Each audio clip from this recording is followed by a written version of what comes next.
Hello, welcome back to my YouTube channel. तो कैसे हैं आप लोग? आई होप सब बढ़िया होंगे और आगे भी बढ़िया रहेंगे।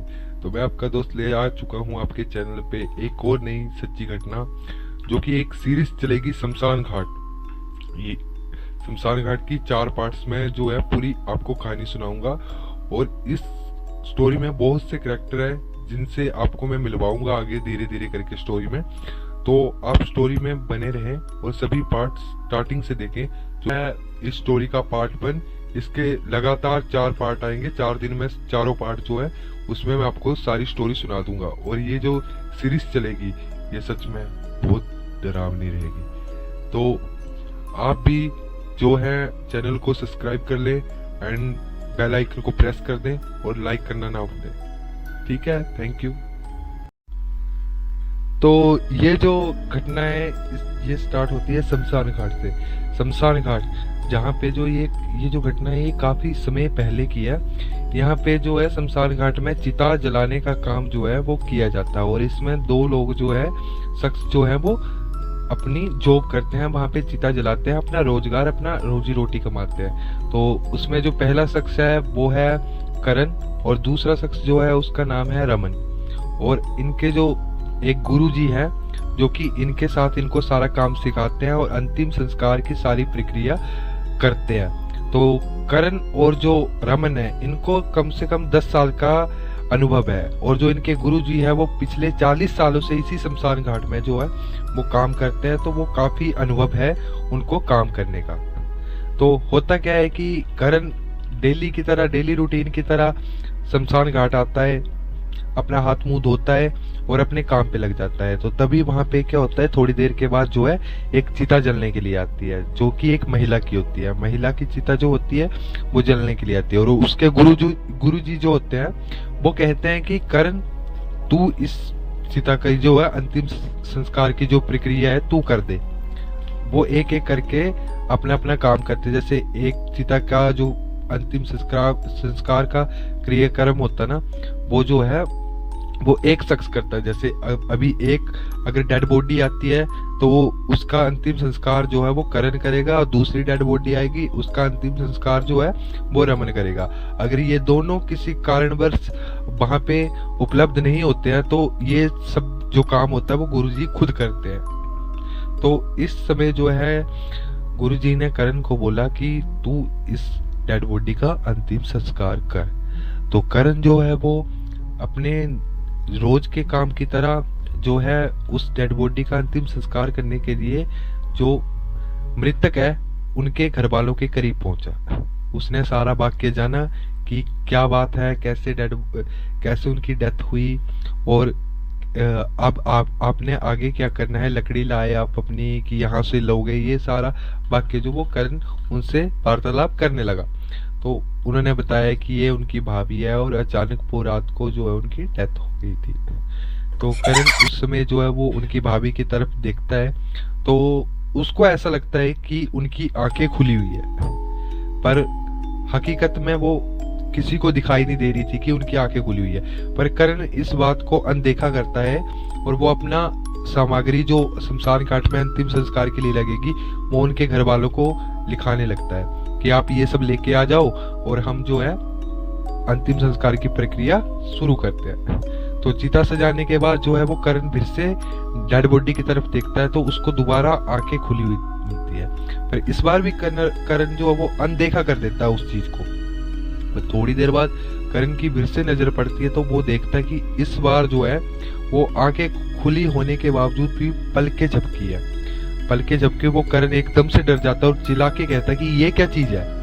तो ये सब देख के जो मृतक के घर वाले हैं वो सब चौंक उठते हैं कि इसको क्या हुआ। तो ये कहते हैं कि उसके पास पहुंचते हैं और इससे पूछते हैं कि तुम्हें क्या हुआ। ये कहता है कि वो जिंदा है, जिस डेड बॉडी को तुम लेके आए हो वो मृतक मरा नहीं, वो जिंदा है। मैंने उसकी आंखें खुली देखी है और उसकी पलकें झपकते हुए देखा है। तो ये सब सुन के जो है वो मृतक के घर वाले भी एक बार जो वो डेड बॉडी को देखते हैं तो वो देखते हैं कि उसकी आंखें बंद है और वो लेटा हुआ है, जैसे वो लेके आए वैसे ही वहां पे लेटा हुआ है। और ये सब देख के वो काफी गुस्सा होते हैं कि ये इस चीज का मजाक बना रहा है, ये हमारा मजाक बना रहा है, या हमारी जो मर्यादा उनके साथ खेल रहा है। तो ये चीज देख के जो वो काफी गुस्सा होते हैं। इतने में उनके गुरुजी आ जाते हैं कि क्या हो गया क्या हो गया। तो गुरुजी को सारी बात बताता है करण की मैं जब यहाँ पे अपने ये चिता सजा रहा था तो मेरी नजर पड़ती है बॉडी पे। तो बॉडी पे जैसे नजर पड़ती है डेड बॉडी पे तो उसकी आंखें खुली हुई थी और वो पलकें झपका रही थी। तो गुरुजी कहते हैं कि ऐसा कैसे हो सकता है, तुझे कम से कम 10 साल हो गए यहाँ पे काम करते हुए, तूने आज तक किसी को देखा कि ऐसे कोई डेड बॉडी, आंखें खुली हुई डेड बॉडी जो वो शमशान घाट के अंदर प्रवेश करे। तो करण कहता कि नहीं गुरुजी, इतना समय तो मुझे भी हो गया और ना ही मैं इन चीजों से डरता हूँ, पर ये मेरे पहला अनुभव है कि मैंने पहली बार को किसी को देखा और वो डेड बॉडी जो वो लाश जो है उसकी आंखें खुली हुई थी और उसने पलकें झपकाई। और ये मेरा भ्रम नहीं हो सकता क्योंकि ये चीज मैंने एक बार नहीं 3 बार देखी है। और इतने में जो है वो फिर से चिल्लाता है कि एक बार फिर से चिल्लाता है, वो देखता है कि उसकी आंखें दोबारा खुली हुई है। और इस चिल्चिलाहट में जो है गुरुजी गुस्सा भी हो जाते हैं थोड़ा, क्योंकि जो डेड बॉडी या मृतक के परिजन थे ना वो काफी गुस्सा हो रहे थे कि वो उनका मजाक बना रहा है। तो ये सब देखकर जो है ना वो गुरुजी भी गुस्सा होते हैं कि शमशान घाट में एक तो पहले ही दुखी माहौल होता है, जो उनके परिजन आए हुए होते हैं वो ऐसे ही दुख में होते हैं, उनको एक सदमा लगा हुआ होता है और उस बीच कोई उनका मजाक बना रहा है इस चीज का, या उनको लग रहा है कि ये हमारा मजाक बना रहे हैं। तो उस चीज में जो है वो गुरुजी को काफी बुरा लगता है और उनको वो कहते हैं, वो करण की तरफ भी सोचते हैं शायद इसको भी कुछ भ्रम या काम की थकावट होगी, सुबह से काम कर रहा है, काम की थकावट हो सकती है, या कोई घर की टेंशन जिस कारण इसको ये भ्रम हो रहा है या ये सपना दिख रहा है। तो ये सब चीज देख के गुरुजी कहते हैं कि आज की तू छुट्टी ले ले, मैं और रमन जो है वो सारा काम देख लेंगे और तू घर जा, आराम कर और कल फ्रेश मूड में जो है तू आना, क्योंकि मेरे को लग रहा है तेरे को काफी थकावट है काम का, तूने काफी बोझ तेरे ऊपर है, तो तू एक काम कर आज के दिन जो है आराम कर ले। तो रमन भी सोचता है कि मैं जो है घर ही चला जाता हूँ क्योंकि मेरे को काफी अनुभव हो रहा है ऐसा देखने में, और मैं जिंदा लाश को नहीं जला सकता। ये गुरुजी ने कहा कि मैं कुछ भी कर लूंगा, मैं मृतक डेड बॉडी जो है उसको जला सकता हूँ पर मैं किसी जिंदे इंसान को नहीं जला सकता। तो मैं आपसे कुछ क्षमा मांगता हूँ कि इसका अंतिम संस्कार मैं नहीं कर सकता कि किसी जिंदे इंसान को मैं ऐसे जो चिता पे आग लगाने दूं। तो गुरुजी कहते हैं हाँ तो तू रहने दे, तू घर चला जा और तू आज का दिन काम ही मत कर, तू आज रेस्ट ले ले और कल के दिन जो है तू आना। तो जो करण होता है वो घर की तरफ चल पड़ता है, उसे रास्ते में रमन भी मिलता है और वो सारी बातें रमन को बताता है। रमन भी कहता है कि तू काम का ही जो है काफी, तो उसको रास्ते में रमन मिलता है तो वो रमन को सारी बातें बताता है। तो रमन भी कहता है कि तू काम का ज्यादा ही बोझ सिर पर ले रहा है, इससे अच्छा है तू घर चला जा और फ्रेश माहौल में वापस आना। तो ये सब देखकर जो है फिर रमन उसको सारा वाक्य बताकर फिर घर की ओर भेज देता है। तो करण जो है वो घर की ओर जा रहा होता है तो रास्ते में अटियाला आता है, आम के पेड़ के नीचे एक अटियाला होता है जो सीमेंट का बना होता है, जहाँ पे जो मृतक के परिजन होते हैं जब तक लकड़ी डालने के लिए टाइम होता है तो वो वहां पे विश्राम कर सके, ठहर सके, आराम कर सके। तो उसके लिए एक अटियाला बनाया हुआ होता है ऊपर जाकर। तो उस अटियाले के पास जो है वो पहुंचता है। तो उस अटियाले के आगे ही जो है गेट होता है शमशान घाट का, जो मेन गेट होता है। मुख्य गेट के पास पहुंचने से पहले उसको पीछे से आवाज आती है। जो पीछे से आवाज आती है पहले किसी मर्द की होती है कि वो उसको बुला रहा है करण। तो ये सब देख के करण पीछे मुड़ता है, शायद उसका दोस्त रमन आया है या उन परिजनों से कोई उसके पीछे आ गया। तो ये सब देखने के लिए करण पीछे देखता है तो कोई नहीं होता है। और जैसे वो थोड़ा और आगे चलता है तो पीछे से किसी महिला की आवाज आती है कि करण करण। ये सब देख के फिर से करण पीछे की ओर मुड़ता है, पर करण एक बात सोचता है कि शमशान घाट में ज्यादातर महिलाएं आती नहीं है क्योंकि वहां पे पुरुष ही जो है मृतक का अंतिम संस्कार करते हैं, महिला अलोने ही होती है शमशान घाट में। हिंदू देवी ग्रंथों में लिखा होता है कि जो लेडीज होती हैं वो शमशान घाट में जब मृतक को जला रहे होते हैं तो उनके घर वाला कोई भी जो है वो शमशान घाट नहीं आता है, वो जो महिलाएं होती है वो शमशान घाट नहीं जाती हैं। तो इस समय कौन शमशान घाट के अंदर हो सकती है लेडीज और कौन उसको आवाज लगा रही है, ये देखने के लिए वो वैसे पीछे मुड़ता है पर पीछे कोई भी नहीं होता है। तो जैसे ही करण जो है मुख्य द्वार से बाहर की ओर आता है और गेट को बंद करने लगता है तो उसको वही औरत जो है वो अटियाले के पास बैठी हुई मिलती है। और ये सब देख के करण बहुत डरता है और इस चिल्लाहट में जो वो भाग जाता है आगे ढाबे की ओर। ढाबा जो है वो शमशान घाट के साइड में है। वो ढाबा जो है वहाँ पे रात को ट्रक आते जाते रहते हैं और शमशान घाट में जो कर्मचारी काम करते हैं उनके लिए खाने की व्यवस्था के लिए वहाँ पे एक ढाबा है, जो ढाबा दिन रात 2400 घंटे चलता है, क्योंकि वहाँ पे शमशान घाट भी हमारा जो 5 बजे तक जो वो खुला रहता है। और उसके बाद जो है वहाँ पे जो है ट्रक ड्राइवर जो रात को नाश्ता करने या अपना डिनर करने के लिए ढाबे पे रुकते हैं। तो ये ढाबा 2400 घंटे चला रहता है। इस ढाबे को चलाते हैं अतुल भाई। तो अतुल भाई जो है वो इस ढाबे को पिछले 15 से 20 सालों से चला रहे हैं और उससे पहले उनके पिताजी चलाते थे। ये सेकंड जनरेशन जो है इस ढाबे को चला रही है। तो वो भागता हुआ ढाबे की ओर भागता है और वहाँ पे जो है वो अंदर जाकर बैठ जाता है। तो अतुल से भी इनकी काफी मित्रता थी, क्योंकि इतना समय हो गया था अतुल भाई के पास खाना खाते और इनका आपस में आना जाना लगा रहता था। तो अतुल भाई से जो है वो काफी मित्रता थी, करण की भी और रमन की भी। और गुरुजी तो बहुत अच्छे से जानते थे। तो अतुल पूछता कि भाई करण भाई तुम्हें क्या हो गया, तुम इतने हाफ रहे हो, इतना पसीना और इतने डरे हुए लग रहे हो, बात क्या है। तो करण कहता है कि मैं आपको बात बताऊंगा, उसका कोई फायदा नहीं है। तो अतुल कहता है ऐसी क्या बात है कि मैं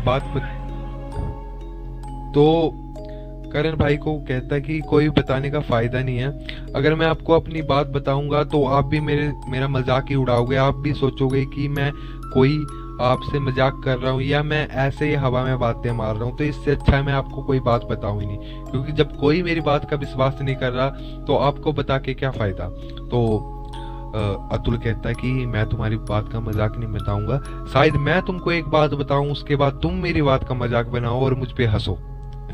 तो करण कहता है कि ऐसी क्या बात है भैया, आप मुझे बताओ, मैं आपको श्योरिटी देता हूँ कि मैं आप पे नहीं हंसूंगा, क्योंकि मेरे पास ऐसी बात है कि आप भी सुनोगे तो आप भी यही सोचोगे कि मैं पागल हो गया हूँ, मैं कुछ भी ऐसे ही बोल रहा हूँ और मैं पागल हो चुका हूँ, क्योंकि शमशान घाट में सभी मुझे ऐसे ही बोल रहे थे। तो अतुल जो वो कहता है कि करण भाई सच सच बताओ हुआ क्या। तो जो है करण सभी बात बताते हैं कि ऐसे लाश आई थी और उसकी आंखें खुली थी और उसने पलकें झपकी, और जब मैं आपके ढाबे की तरफ आ रहा था तो मैंने गेट बंद करते हुए उसी औरत को अटियाले के पास बैठा हुआ देखा। ये सब देख के जो है वो अतुल जो है वो कहता है कि भाई ऐसा कैसे हो सकता है। तो करण कहता है कि ये मेरे साथ अभी घटा है और मैं ये कह सकता हूँ कि एक बार मेरा भ्रम हो सकता है, पर यही सेम चीज मैंने 4 बार देखी है, तो ये मेरा भ्रम नहीं है और मैं ही जानता हूँ कि मैंने उसे देखा है और वो किसी को नहीं दिखा है। तो ये सब चीज देखकर अतुल भी कहता है कि शायद हो भी सकता है, क्योंकि अगर इस दुनिया में भगवान जो है वो एग्जिस्ट करते हैं तो प्रेत भी इस दुनिया में रहते हैं या भूत भी इस दुनिया में रहते हैं। हो सकता है कि वो कोई आत्मा हो जो तुम्हें दिख रही हो या कोई प्रेत हो। तो अतुल कहता है कि ये हो ही नहीं सकता, क्योंकि शमशान घाट के अंदर जो होता है वो मुक्ति द्वार होता है, यहाँ पे जो आत्माएं रुकती नहीं, यहाँ पे मुक्ति मिलती है। तो यहाँ पे है ही नहीं कि कोई आत्मा हो या कोई प्रेत हो या पिशाच हो, तो हो ही नहीं सकता। तो अतुल कहता है ऐसी कोई बात नहीं है, मेरे साथ जो हुआ वो सुनोगे तो शायद तुम भी कहोगे कि ऐसा कुछ है। तो करण कहता है कि अतुल भाई आपके साथ क्या हुआ था। तो अतुल जो है फिर अपनी बात बताता है कि ऐसे कल यहाँ पे कुछ लड़के जो है वो घूमने के लिए आए हुए थे और वो घूमते घूमते जो है यहाँ पे मस्ती मजाक में कहने लगे कि जो अटियाला है शमशान घाट के अंदर, वहाँ पे एक लड़का जाएगा और दूध पी के आएगा। फुल गिलास दूध का जो है वो पी के आएगा। जो भी लड़का जाके आएगा हम उसे मान जाएंगे। तो इसी में से एक लड़का निकलता है ग्रुप का और वो कहता है कि मैं जाके आऊंगा भाई, पर मेरी एक शर्त है कि अगर मैं वहां पे दूध पी कर आया तो तुम जो है वो मेरा 1 महीने का खाना का सारा खर्चा इसी होटल में, इसी ढाबे में जो है सारा खाने का खर्चा तुम दोगे। तो ये बोलकर जो है वो सभी लड़के मान जाते हैं कि हम चल तेरा सारा खर्चा दे देंगे, तो दूध का गिलास ले और चला जाए शमशान घाट के अंदर। तो वो लड़का भी चला जाता है। तो अतुल भाई कहते हैं मैं तो काम में बिजी था, पर मैं देख रहा था कि लड़का शमशान घाट के अंदर दूध का गिलास लेकर गया। तो फिर करण पूछता उसके बाद वो लड़का आया। तो अतुल कहता है कि नहीं भाई, मैंने जब यहाँ से देखा तो वो लड़का जो है शमशान घाट के अंदर ही बैठा हुआ था, पर थोड़ी देर बाद देखा तो वहां पे वो बैठा हुआ है, ना दूध का गिलास ना लड़का, वो कहीं नहीं था। तो करण कहता था उसके दोस्त सबने बहुत ढूंढा, शमशान घाट के अंदर ढूंढा और बहुत आवाजें लगाई, पर वो मिला नहीं। हम भी गए थे, हमें भी नहीं मिला। तो जो अपना करण है वो कहता है कि भाई अगर ऐसी बात है कि शमशान घाट का पीछे वाला गेट भी है, शायद वो उससे निकल गया, तो वो कहता है ऐसे चला गया होगा तो अच्छी बात है, भगवान उसका भला करे। क्योंकि मैंने सुना कि उसी के गांव में एक लड़का जो है उसकी मानसिक स्थिति कुछ ठीक नहीं है, वो पागल हो चुका है। तो ऐसा कुछ सुनने में उसी के गांव से मेरे को आ रहा है। तो मैं नहीं चाहता या भगवान ना करे कि वो वही लड़का हो। तो अतुल ये सब देख के फिर करण को बोलता तू छोड़ यार भाई इन बातों को, मैं तेरे लिए खाना लगाता हूँ, तू खाना खा, अपना फ्रेश हो और घर के लिए निकल। तू भी थक गया है और ये सब मत सोच, तू सो जाना, आराम करना, आज का दिन सोचना मत इन बातों में, क्योंकि हम जितना सोचते हैं ना ये चीजें हमें उतना ही डराती है। तो करण कहता आप सच कह रहे हो भाई, सही बोल रहे हो, मैं खाना खा के फिर आराम करने के लिए निकलता हूँ, क्योंकि मुझे थकावट आज कुछ ज्यादा महसूस हो रही है। तो करण जो है वो बैठ जाता है कुर्सी टेबल में और अतुल जो वो अपने वर्कर छोटू को कहता है कि सांप की थाली लगा दे, और जो है उसका छोटू वो खाना लेकर आता है, उसको खाना देता है। तो अतुल जो है वो खिड़की की ओर देख रहा था और करण कह रहा था कि भाई क्या तुम्हें भी दिख रहा है? तो अतुल पूछता मुझे क्या दिख रहा है? जो मुझे दिख रहा है वो तुझे दिख रहा है? तो करण कहता आपको क्या दिख रहा है? मुझे तो वही लड़का दिख रहा है जो दूध का गिलास लेके उस रात को अंदर गया था। तो करण कहता है मुझे वही औरत दिख रही है जो मैंने शमशान घाट में, जिसकी आंखें खुली हुई थी। ये सब चीज देखकर थोड़ी देर में यहाँ से कस्टमर का आना जाना हुआ कि उसके बाद दोनों को कुछ नहीं दिख रहा। मतलब जो अतुल है उसको दिख रहा है कि वो लड़का जो रात को दूध का गिलास लेके शमशान घाट गया था वो अतुल को खिड़की के पास खड़ा हुआ दिख रहा था, और जो करण है उसको वही औरत दिख रही थी जिसको उसने शमशान घाट के अंदर देखा हुआ था, जिसकी आंखें खुली हुई थी। तो ये सब देख के इतने में जो है वो करण का दोस्त रमन जो भागता हुआ आता है और कहता है कि अतुल भाई नींबू होगा आपके पास? तो अतुल भाई जो कहते हैं बोले क्या हो गया? कि ऐसे ऐसे लोग जो है वो एक आदमी है उसको जो है चक्कर आ गया थोड़ा अंतिम संस्कार करते हुए, तो उनकी तबीयत खराब हो रही है, तो आप मेरे को नींबू दे दीजिए, मैं जल्दी जल्दी जाके उनको नींबू पानी बना के पिला देते हूँ। तो अतुल कहता है मैं ही बना देता हूँ यहीं पे, तू नींबू पानी ले जा। तो वो कहता गुरुजी ने जल्दी नींबू मंगवाया, इतना समय नहीं है, हम वहां पे है सामान, हम बना के पिला देंगे, आप नींबू दे दो। तो अतुल नींबू दे देता है और वो अपनी बात करने लगते हैं अतुल और करुण कि ऐसा कैसे हो सकता है, मैं जो देख रहा हूँ वो कुछ और, तू जो देख रहा है वो कुछ और, तो आखिरकार ये चीज है क्या?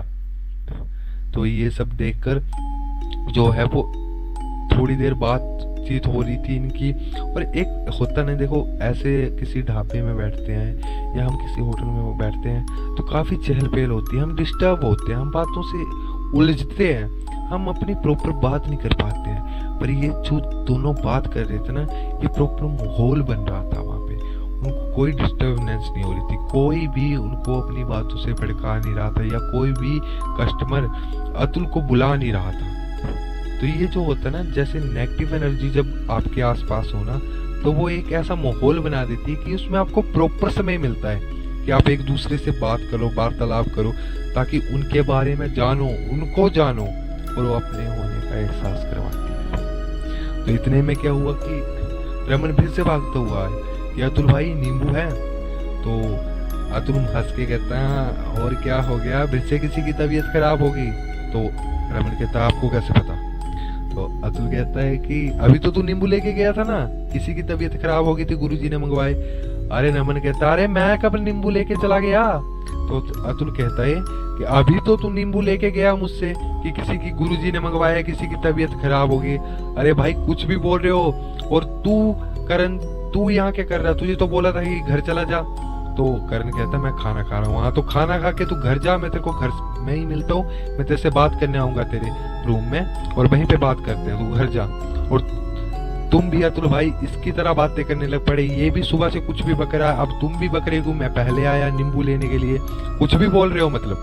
तो करण जो वो इशारा कर देता कि रहने दो, और अतुल जो है वो नींबू देता, पर इस बार वो नींबू काट के देता है। और इसमें ये दोनों समझ नहीं पाए थे कि आखिरकार रमन 2 बार आ गया और वो कह रहा है कि पहले वो नहीं आया था, और जबकि दोनों ने देखा था कि रमन दोनों बार आया है।